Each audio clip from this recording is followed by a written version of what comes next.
Well, hi there, Internet. My name's Court, and you've got courtside seats for my review of All the Money in the World. Let's do it.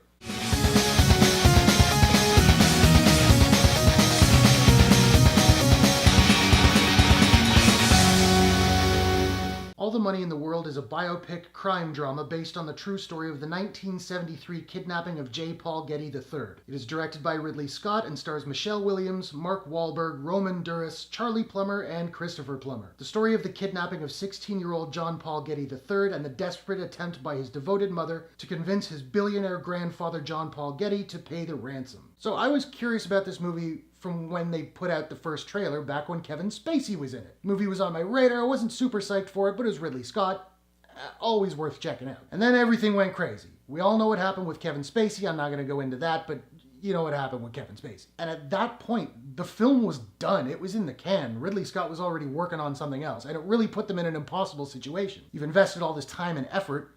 You put this movie out, you're getting huge backlash. You throw the movie away, you're throwing away all that money and effort. What are you going to do? Well, it turns out before they made the movie, Ridley Scott wanted Christopher Plummer as the role of Jean Paul Getty. But the studio said, no, we need a bigger name, which is Christopher freaking Plummer, but I digress. So they got Kevin Spacey and put him in some whack old man makeup, which just didn't look good. So Ridley Scott says, you know what? It. We're going to get Marky Mark back. We're going to get Michelle Williams back. I'm going to hire Christopher Plummer. We're throwing out Kevin Spacey, and we're reshooting all the scenes with Jean Paul Getty, and we're not going to change our release date. And they did it. They ended up pushing the release date back by 3 days, but they reshot all 22 scenes in 9 freaking days. And you know what? When you see the final product, you'd never know.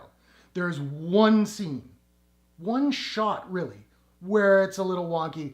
I'll come to that. Basically, this movie and what happened with it is unprecedented. But now, enough of that, let's get to the film itself. We'll talk about acting first. Michelle Williams is excellent in this film. She's desperate, but she's strong with resolve. It's a really subtle performance. She's not going for the big Oscar moment, although I'd be surprised if she doesn't get Oscar attention. She absolutely deserves it. But it's a quiet performance that is very powerful. Mark Wahlberg is an actor I have trouble taking seriously. I don't hate the guy, but I don't love him. And he's not bad in this movie, but he's not great, particularly because he's surrounded by some really incredible performances, and his is okay. There were moments in this movie where I felt he was doing an impression of Andy Samberg's impression of him. Just moments of, oh, it's your grandson. You gotta pay the ransom. Say hi to your mother for me. You know what I'm saying? Now, Charlie Plummer, who is no relation to Christopher Plummer, despite the fact that he's playing his grandson, plays Jean Paul Getty III. He doesn't have a lot of dialogue in the movie. He mostly does a lot of cowering, but he sells it very, very well. It's a solid effort and a strong performance. Romain Duris plays his captor, and they have a very, very interesting relationship, almost a Stockholm Syndrome kind of thing. I really, really liked that character.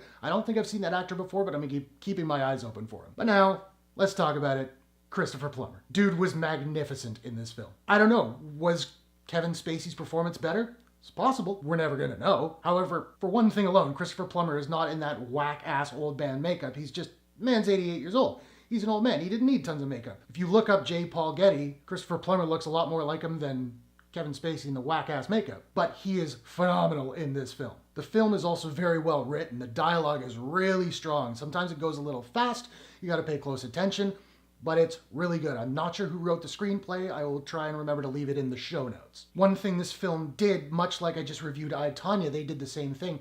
At the end of this film, you get a title card that reads something along the lines of, this film is based on a true story, it's inspired by true events. However, certain things have been changed, certain things have been dramatized. And I love when movies that are based on true stories are forthcoming about that, saying, listen, this isn't exactly the way things went down. This is a movie. Be aware of that. I appreciate that as an audience goer. Now, I mentioned there is one wonky shot in the movie that does kind of let you know that something weird went down. And it's a shot of Christopher Plummer in the desert, and it's pretty obviously green screened. And you have that shot in the trailer with Kevin Spacey where they were totally on set. This one, it just looks a little bit weird. Not Aquaman jumping into the ocean in Justice League weird, but pretty close. I also took some issue with the color palette of this movie. It jumps between black and white and color. It's mostly in color, but there are moments of black and white. And it's always cool to go from black and white to color, like, say, The Wizard of Oz. You go from black and white to this incredibly vibrant, colorful world. Not in this movie. It goes from black and white to this really, really desaturated color palette where everything is brown and blue and green, but there's nothing vibrant about it, which makes transitioning from black and white into this, like, barely even noticeable. Particularly when you're showing, like, the lush Italian countryside. Give me some color, man. My biggest problem with this film is that the pacing is really, really slow. The movie's about 2 hours and 15 minutes, if I remember correctly. And at one point, I looked at my watch and I was like, okay, I think we're about halfway through. And it was like 27 minutes in. The movie felt like it was 3 hours. And I will say, as much as I was entertained by the film and impressed by the performances, there were parts where I was absolutely bored. It's a really good film. I wouldn't say it's a great film. In the pantheon of excellent Ridley Scott movies, I don't think this one is going to be remembered so much for it as the film itself. However, the story behind the film, I think people will be talking about for years. Now, I don't have a proprietary rating system as of yet, so I'm just trying to figure out what I'm going to give All the Money in the World. And I think I'm going to give All the Money in the World a... We might get Marky Mark to plant a celebrity tree. How fabulous. Getting Marky Mark to take time from his busy pants-dropping schedule to plant trees. Out of 10. So now I want to know, have you seen All the Money in the World? What did you think of it? What is your favorite Ridley Scott movie? Or what is your favorite biopic of all time? Whatever your thoughts, hit the comments below. Let's discuss. If you enjoyed this review, please smash that like button and give it a share if you really enjoyed it. And hey, why not take a second, do me a favor, click subscribe to my channel for more movie reviews, entertainment news, trailer reactions, all that good stuff. You can do so by clicking the Courtshake logo at the bottom right of your screen. Thanks very much for watching. I'll see you guys in the next one. Take care.